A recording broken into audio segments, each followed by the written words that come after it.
Bonsoir à toutes et à tous et merci d'avoir pris ce rendez-vous de l'information. Madame, Monsieur, au sommaire de cette édition, le Conseil des ministres s'est réuni aujourd'hui sous la présidence du chef de l'État, Patrice Talon. Plusieurs décisions ont été prises, dont l'allègement des mesures de protection mises en place pour faire face à la pandémie de la Covid-19 en République du Bénin.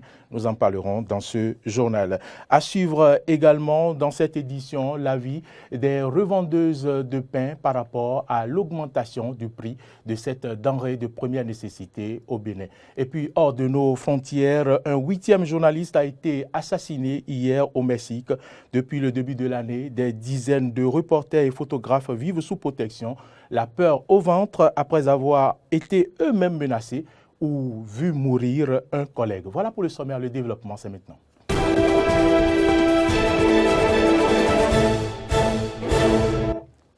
C'est un plaisir bien sûr de vous retrouver. Bienvenue dans ce journal. Je vous l'annonçais en titre, le Conseil des ministres s'est réuni aujourd'hui sous la présidence de Patrice Talon, président de la République. Les décisions ci-après ont été donc prises au titre des mesures normatives. Le Conseil a adopté le décret portant composition, attribution, organisation et fonctionnement du Conseil national de lutte contre le VIH-Sida, la tuberculose, le paludisme, les hépatites et les infections sexuellement transmissibles et les épidémies, ainsi que celui fixant les attributions de l'administration, les tenues d'uniforme et les galons des fonctionnaires des eaux, forêts et chasses.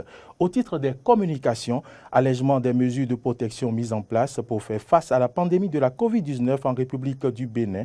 Les mesures suivantes sont levées: la fermeture des discothèques et assimilée, l'interdiction de regroupements festifs dans les lieux publics, y compris les plages, l'interdiction des rassemblements de plus de 50 personnes, l'obligation du respect de la distance de sécurité sanitaire entre passagers à bord des transports en commun, la suspension des événements et manifestations à caractère culturel, festif, sportif et religieux, la limitation à 50 du nombre de personnes autorisées à prendre part aux cérémonies d'inhumation, la suspension de la participation de toute personne de l'administration publique et du secteur privé non vaccinée contre la COVID-19 à des rencontres, réunions, ateliers, forums, séminaires, etc. sur le territoire national.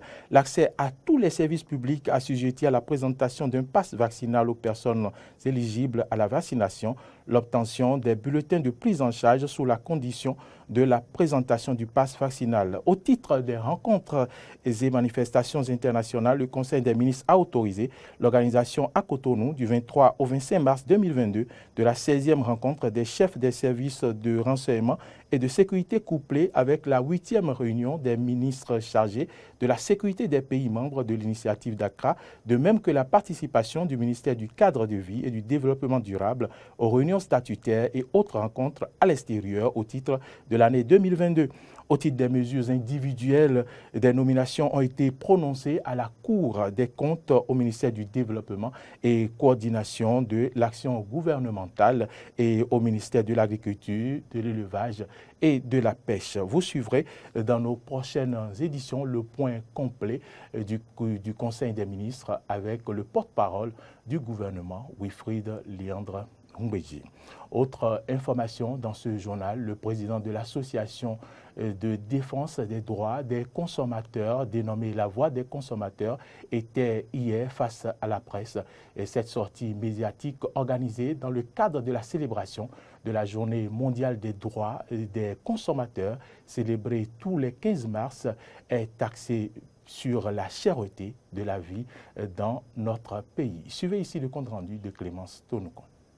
Le rappel des droits et devoirs des consommateurs, les difficultés des populations par rapport à la cherté de la vie et les propositions de solutions alternatives sont les points clés développés au cours de cette conférence de presse. Le conférencier a invité les gouvernants de notre pays à être sensibles aux souffrances du peuple. Pendant cette période de crise, nous invitons le gouvernement béninois à revoir à la baisse la base taxable de certaines denrées de grande consommation importées, comme le blé, le gaz domestique et les carburants. Subventionner la commercialisation de certains produits agroalimentaires via des magasins de distribution spécialement mises en place pour ceux. Investir fortement dans une agriculture extensive mais naturelle. Et enfin, réduire un tout petit peu le train de vie de l'État. L'association La Voix des consommateurs ne baisse pas les bras face à cette situation. Son président, Robin Akrambessi, lève ici un point de voile sur les actions entreprises pour soulager les populations. La Voix des consommateurs est en train de mettre sur pied une plateforme civile qui va se donner comme tâche d'organiser des dons, de vivres, de faire de l'assistance aux ménages les plus en difficulté lorsque on se trouve dans des cas d'urgence sanitaire. Deuxièmement, nous avons conçu un mécanisme d'achat groupé. Il s'agit en fait pour les consommateurs membres actifs ou sympathisants de la Voix des consommateurs de bénéficier de leur carte de membre et grâce aux négociations que nous sommes en train d'entreprendre avec les fournisseurs, en présentant simplement cette carte, vous pourrez bénéficier de réductions dans des magasins et pour bien d'autres services, vous pourriez en bénéficier. Tertio, nous formulerons des plaidoyers à l'adresse des partenaires techniques et financiers et en direction du gouvernement aussi, afin que des projets de formation des jeunes à des métiers pratiques. Pour finir, le président de l'association La Voix des consommateurs a invité les uns et les autres à adhérer aux différentes associations de défense des droits des consommateurs pour une lutte plus efficace. En référence à la note de service de l'Association des promoteurs et exploitants de boulangeries de plusieurs départements, la hausse du prix de baguette du pain se confirme. Désormais, la baguette de pain sera vendue en gros à 135 francs et en détail à 150 francs, contrairement aux anciens prix pratiqués. À ce propos, nous avons interrogé certaines revendeuses de pain sur cette situation. Suivez ici leurs propos. Nous sommes ici quand ils ont annoncé la hausse du prix du blé qui fait le pain. Pour cause, il s'agit d'une guerre entre le pays producteur du blé et un autre. C'est difficilement que les clients achetaient le pain à 125 francs. Et voilà, aujourd'hui, c'est passé à 150 francs. C'est très difficile pour nous, les vendeuses. Nous pensons à comment faire pour que ce commerce que nous avons hérité de nos mères puisse continuer. Même à la boulangerie, le pain est déjà cher, sucré comme salé. Nous demandons au gouvernement de nous venir en aide. Nous ne vendons plus. Que le président Talon nous aide. Qu'il dise Retour à présent sur les 8 droits principaux des consommateurs à l'occasion de la célébration de la Journée internationale des droits des consommateurs. Robin Akrambessi, président de l'association La Voix des consommateurs, a bien voulu rappeler aux consommateurs leurs droits. Suivez ses propos. Nous avons en tant que consommateurs au total 8 droits. Le premier droit, c'est le droit à la sécurité. Ce droit prévoit qu'aucun processus de production, aucun bien, aucun service ne doit menacer la santé, la vie et l'équilibre financier du consommateur. Nous avons le droit à l'information. Ça permet de tenir le consommateur informé par rapport à ce qu'il doit savoir. Mais il y a une facette plus importante, c'est celle où c'est le fournisseur qui délivre l'information. Et là, il faut dire que le fournisseur a l'obligation de délivrer une information vraie et juste pour que le consommateur fasse un choix éclairé. Nous avons le droit au choix. À travers ce droit, le consommateur a la possibilité d'avoir plusieurs produits de la même gamme sur le marché et l'État doit y veiller. Les régulateurs doivent y veiller pour que le consommateur, lorsqu'il n'est pas satisfait par une offre, puisse aller vers une autre. Il y a le droit d'être entendu. À travers ce droit, le consommateur doit être représenté dans les instances de décision. Nous avons le droit à l'éducation. Ce droit, il permet de faire du consommateur un être éclairé, éveillé, qui sait jouer sur le marché pour influencer les offres, influencer la concurrence aussi. Nous avons le droit à la réparation des torts. Lorsque on m'a porté préjudice dans l'offre d'un service, eh bien, il est normal qu'on puisse me réparer les préjudices qu'on m'a fait subir. Il y a le droit à un environnement sain. Les fournisseurs doivent préserver l'environnement pour que notre espèce puisse conserver sa prolifération. Et nous avons enfin le droit à la satisfaction des besoins de base. Il faudrait que je puisse me nourrir convenablement, me soigner, m'instruire, jouir de l'électricité, de l'eau, me loger et bénéficier aujourd'hui des services de téléphonie mobile et d'Internet.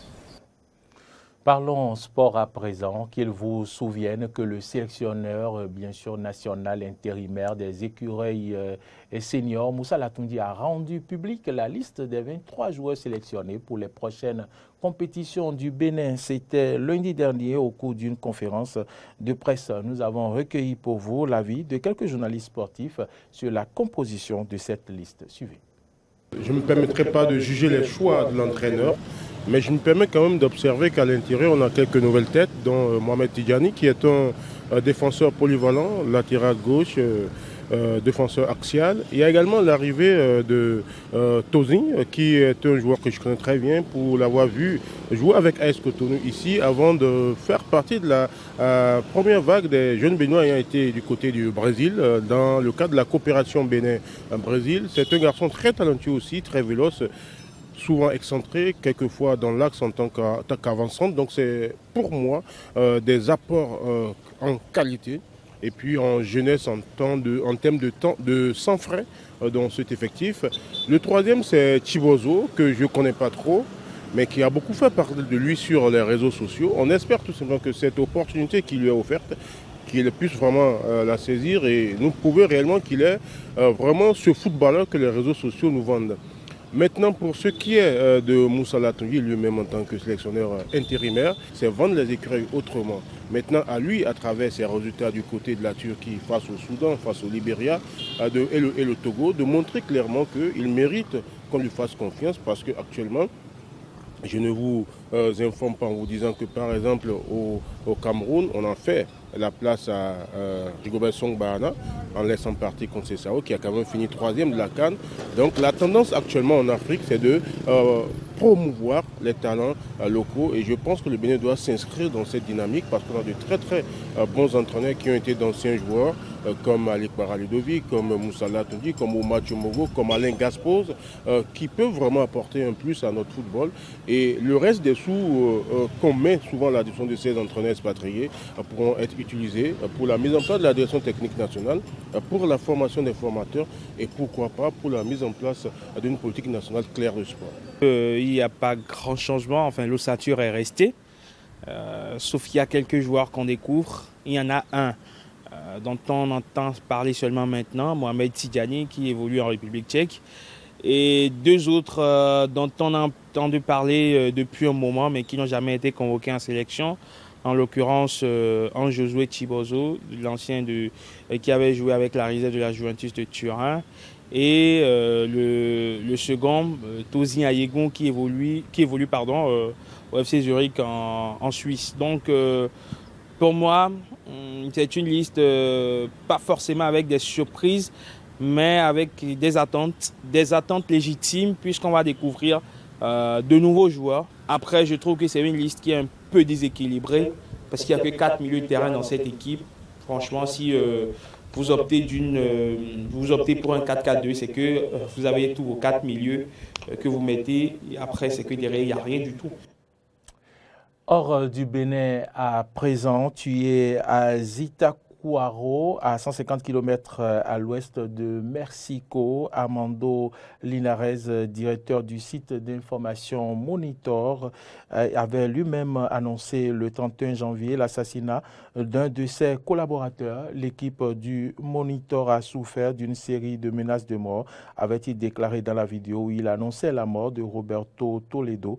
Nous avons, je cite, nous savons d'où vient tout cela. Nous allons continuer de signaler la corruption et des politiciens, avait-il ajouté. Fin de citation. Quelques 400 journalistes menacés bénéficient au Mexique d'un mécanisme de protection valable également pour les défenseurs des droits humains. 384 d'après des chiffres du Sénat en début d'année 2020. Autre information pour finir cette édition, les frappes russes se multiplient à Kiev, la capitale qui vit d'un moment dangereux et difficile,